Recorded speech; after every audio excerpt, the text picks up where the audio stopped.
प्रिय दोस्तों नमस्कार।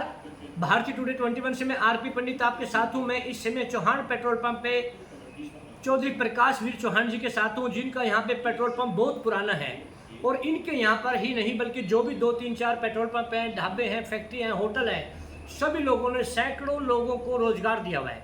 अगर हम रोजगार की बात करें तो बेरोजगारी के ऊपर विपक्ष भी सत्ताधारी सरकार को आए दिन कहीं ना कहीं घेरता है स्टेजों के ऊपर।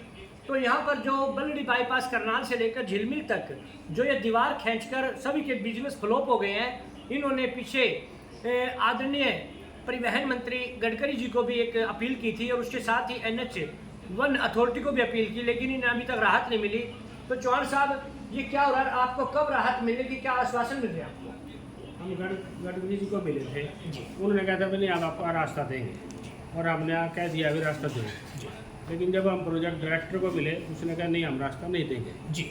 हम फिर कहे जी वो आप कह रहे रास्ता देंगे, वो कह रहे हम नहीं देंगे क्योंकि एग्जिट नहीं होगा तो ये जितने पेट्रोल पंप हैं, ढाबे हैं, इंडस्ट्री है, ये या पीछे लोगों के खेत में जाने का दिक्कत है, तो मैं ये कैसे होगा? कोई यू टर्न करके आता है, कोई यू करता है, तो वो दोबारा मिले वो कह रहे भाई हमने बजट बना दिया है और अब आपको हम कोई दिक्कत नहीं आएगी, हम आपको रास्ते देंगे जरूर। ठीक, हमने कहा भाई जैसे पंचकुला में है और चंडीगढ़ में है, चंडीगढ़ में है कि एग्जिट दो और एंट्री दे दो।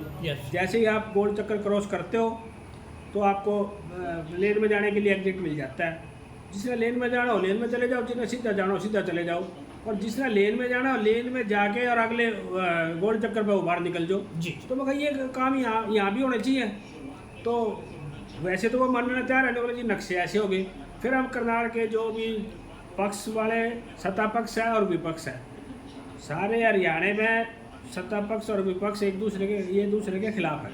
लेकिन यहाँ तो ऐसा लगा कि सत्ता पक्ष और विपक्ष इकट्ठे हो रहे हैं भाई ये दीवार नहीं उठनी चाहिए। यहाँ ये जो हमारा विपक्ष का जो यहाँ करनाल का जो है वो तो चाहते ही नहीं ये दीवार हट जाए। तो ये सत्ता पक्ष और विपक्ष करनाल में इकट्ठे हो रहे हैं भाई ये दीवार हटाना।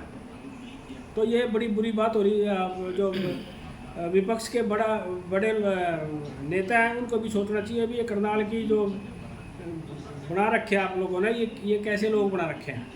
तो अभी आपको क्या उम्मीद है चौहान साहब के? ये जैसे सुनने को मिला है कि इसके कट दिए जाएंगे और ये आश्वासन भी मिला है, तो आपको कब तक उम्मीद है इसकी भी? जैसे अभी हम कुछ मंत्री जी के बाद हम प्रोजेक्ट डायरेक्टर में गए थे तो उस दिन वो मिले नहीं वहाँ पर, तो क्योंकि काम तो प्रोजेक्ट डायरेक्टर ने करना, मंत्री जी ने तो कह दिया भाई हमने तो बजट भी दे दिया और अब टेंडर कराने लग रहे और आपको रास्ता देंगे।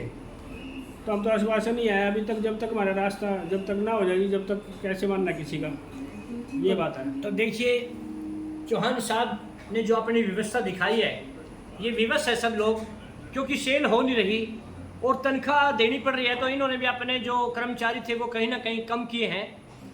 कोई कम किए हैं सर आपने? सब सारे कम हो गए, मारे नहीं, हर बंदे ने जितने भी फैक्ट्री है सब क्योंकि रास्ते नहीं किसी का कोई आ जाए कैसे?